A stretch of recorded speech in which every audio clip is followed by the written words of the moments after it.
This podcast is brought to you by Penji. Penji is a creative subscription service that gives you access to pre-vetted, agency-trained creatives from all over the world.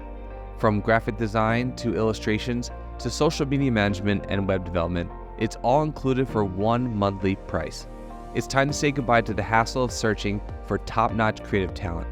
With Penji, you get quality and consistency delivered right to your inbox every day, carefully crafted for you by humans. So meet your new creative team today. Head over to penji.co for more and enter the coupon code located within the podcast show notes.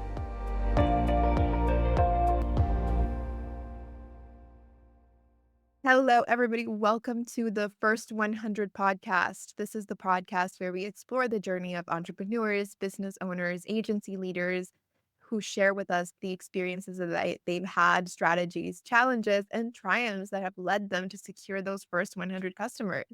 I'm your host, Daniela, and I'm Penji's partnership coordinator. Today, I'm joined with a very special guest, David Meltzer. Hi, David. How are you? Fantastic. Thanks for taking the time to have me here. Very excited to have you today on the podcast. So, just so that we can get started, get everything warmed up, for anybody who's listening and watching that doesn't know who you are or doesn't know about you, can you tell us a little bit about yourself, what you do? Sure.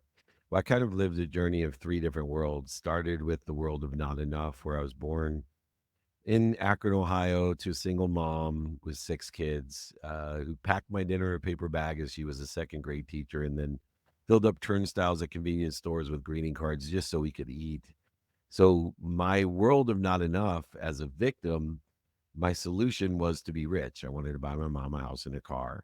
And learned a lot of lessons around the way, trying to be a professional football player, which was a silly childhood dream, to being a doctor and finding out I didn't like hospitals, to finally going to law school and being very intentional about being an oil and gas litigator because they made the most money and out of law school. And unfortunately, I did not become a lawyer. I took the bar, but ended up in the internet in 1992. Despite my mom telling me the internet was a fad and it never would last, 9 months out of law school, I was a millionaire. And I learned that money actually did buy happiness, but it didn't buy fulfillment, passion, or purpose.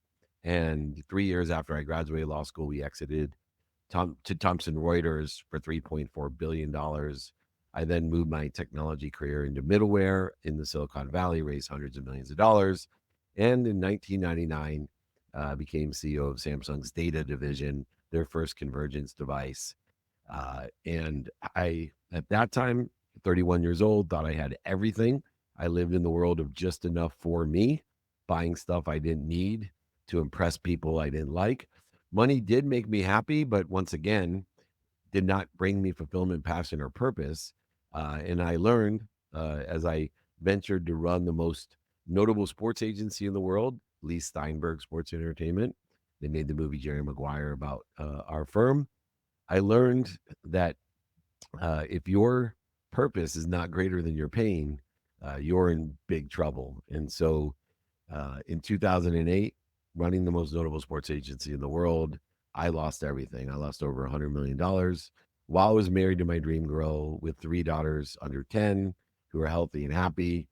And that's when I started my journey in 2008, 16 years ago, to make a lot of money, to help a lot of people and have a lot of fun, to live in passion, purpose, and profitability, and in a journey of empowering others to do the same. So I went from the world of not enough to the world of just enough to this world that I live in today as a speaker, author, coach. I have my own media company and do several different movies, TV shows, all to empower people to live in abundance. And I live in that world of more than enough. And that's why I'm here today, to hopefully empower over 1,000 people, to empower 1,000, to empower 1,000, to change the collective consciousness of the world to be happy. That's like, this is probably a tangent, but what you said about sort of growing up with a big family and then wanting to have money because of that really resonated with me because we're 5 kids, right? So it's very similar to you. And I've seen my parents struggle financially raising us throughout the years and how much it has taken a toll on them and like just grow gray hairs from just, I think people don't realize how hard it is to actually think about breakfast, lunch, and dinner for so many children and yourself. It's like massive amounts of food, right? That you have to like buy and stuff. And I had the same feeling that you did of, like, I wanna buy my mom a house, I wanna give her a car, I wanna, like, because you just see all of these financial struggles, and I think it really resonated with me because it really does give you that drive of, like, "I need money." Yeah. And it also you usually we had 5 boys and a girl. You have a greater family life than most people. You have more love with that many people that are relative to you in such a small space, especially if you don't have a lot of money. And so there's this dichotomy of you have so much more than most people have, but you don't realize it because every day there's financial stress, whether Yeah. the rent, the car, anything that ever breaks down in your life, anything that ever doesn't go as planned is a financial stress. Yes, oh my And, gosh. and so because every day holds things that don't go as you plan, there's financial stresses every day. So it is almost impossible growing up with that many kids that you don't focus in on the only thing that causes dis-ease in your life, which is finance. Yeah, it's true, I mean, I think, like, that it really speaks to me, like, because I think that that's kinda, like, been my experience from, like, a big family perspective of, like, all of the issues are usually surrounding money, right? Because emotionally, you have so much, you're never lonely with a big family because there's always someone in the house, and, you have entertainment, and you don't need to invite anybody to a party because your family's the party, Yeah, right? you don't need Bravo because you're living it. Literally. And I learned so much about, like, being in a community from being from a big family. Like, when I moved out on my own, I realized that I was a really good roommate just because I was so used to being with other people. Yeah. Well, I actually even learned later on in life that, uh, I have OCD and I would be so neat because everything was so chaotic. Yeah. And so the only thing I can control was the things around me. So I put them all in order. So I put things where, and so I was always clean, neat, and even cleaning the house for my mom because the only sense of control that I had or ease. And now that I'm 56 and in a different situation, we have 4 kids. But when things get chaotic, I do different things and I start focusing in on other things that uh, give me control when chaos exists. And it all stems back from living in daily chaos is a huge superpower Yeah. because it allows you to have your purpose be greater than the pain or the perspective that comes from chaos. Yeah, for real. And it's like that, like I said, it's probably like a tangent, but it just really spoke to me because I have like a very similar situation and everything that you said was like, "Oh my gosh, yes, that's so true." Um, and it really I think it's like one of the biggest factors that pushes people like that to like want to grow.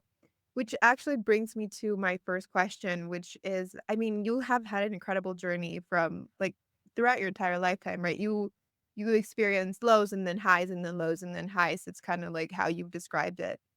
That journey from you mentioned that in 2008, you sort of, you lost all of this, right? You stopped being a CEO, you transitioned into this sort of thought leader, new idea. How has all of this changed the way that you approach leadership, your entrepreneurial journey in general? How has all of this changed your views and how you approach it? I think from those worlds of for me to through me. So the perspective of me as a leader in the corporate world and my own business, it was for me. And I was constantly in the transaction, trading and negotiating, even given extremely abundant and won all these humanitarian awards and been blessed to be honored and given millions of dollars. But even in my giving, it was transactional. I was giving to receive.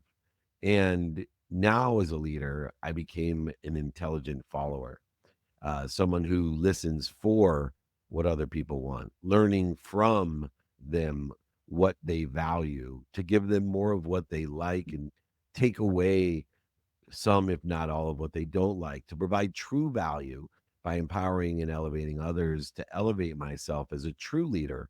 And so for me, instead of living in a zero sum game where I was giving to receive, but always receiving less than I gave, but expecting the more I gave, the more I would receive, I delved into, as you mentioned, the thought leadership of changing the way I looked at things. And the things I look at then changed, and understanding abundance and having not only wisdom as a leader, but faith that there was something bigger than me, an omniscient, all powerful, all knowing source to be a resource, a leader of, in order to effectuate giving more, elevating my awareness through gratitude and forgiveness, accountability, and even inspiration to identify what I've been given.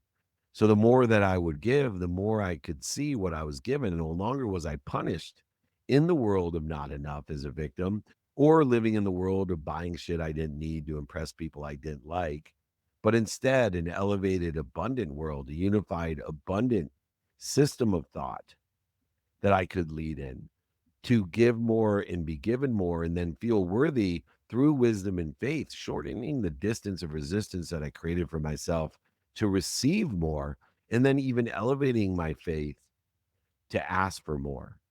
And when I learned the more I gave, the more I was given, the more I was given, the more I could receive, the more I received, the more I could ask for.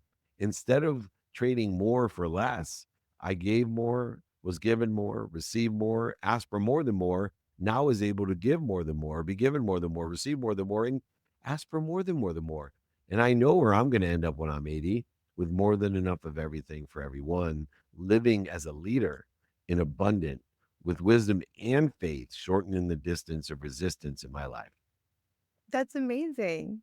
And I actually wanted to ask you, because like all of this journey has obviously, you've learned a lot from that, and you can like sit here right now on the other side and say it. But while you were going through all of this, through all of these highs and all these lows, and when you thought that you had lost everything, and you worked hard for this, and now you're back on square one. How did you mentally navigate these kind of challenges? How did your resilience play a role in this, or did you have to like build it from scratch? I think it's for people who find themselves at rock bottom, or at like, necessarily not necessarily rock bottom, but just like at a place where they never expected to be, it's really hard to find the mental capacity to pull yourself out of it.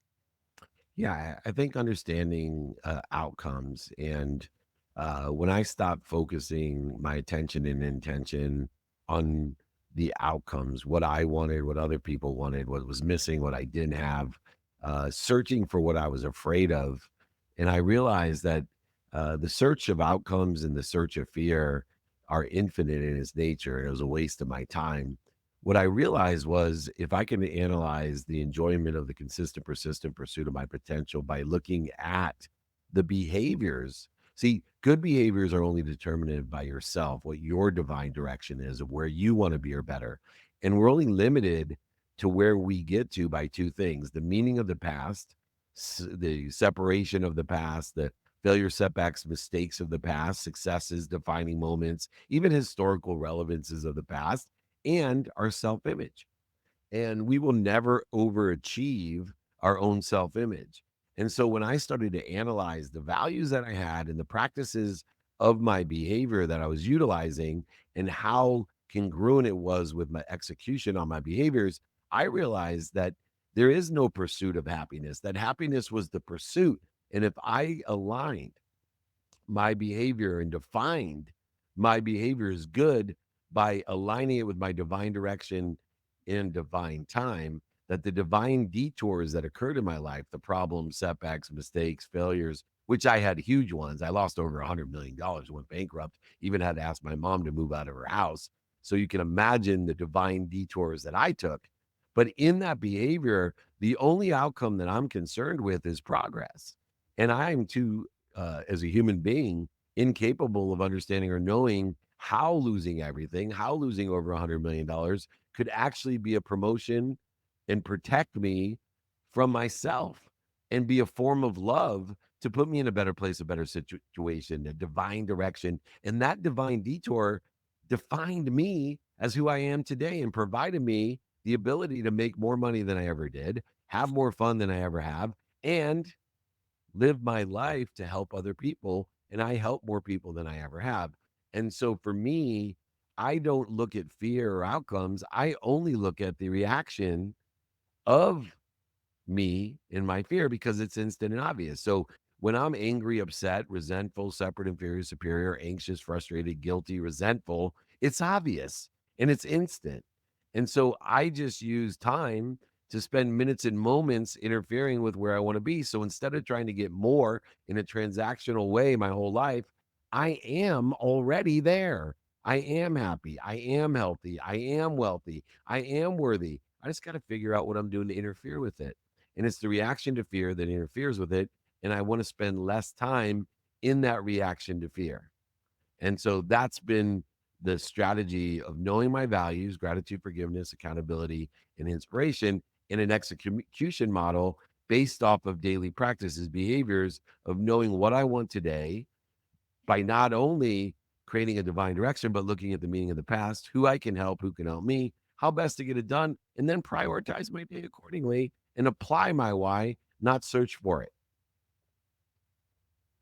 That's interesting. And I wanted to ask as well, because, you've also been emphasizing a lot gratitude and giving back to your community. And, sort of you get a lot, but you also give a lot, right?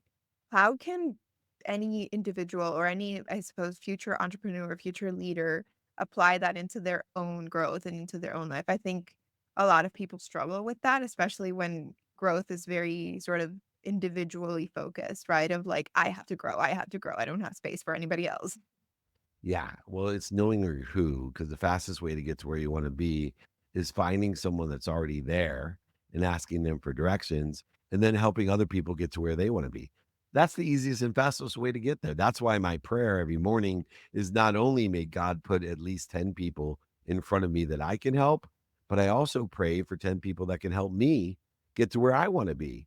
And so knowing our who, asking for help is the fastest and easiest way to get to where we want to be. And then we don't have to rely on human capability and human nature in order to effectuate learning situationally with the dummy tax that's involved on how to get there because someone's already there. Why not just ask them for directions and accelerate, aggregate, and compound our outcomes exponentially by helping someone else get to where they want to be?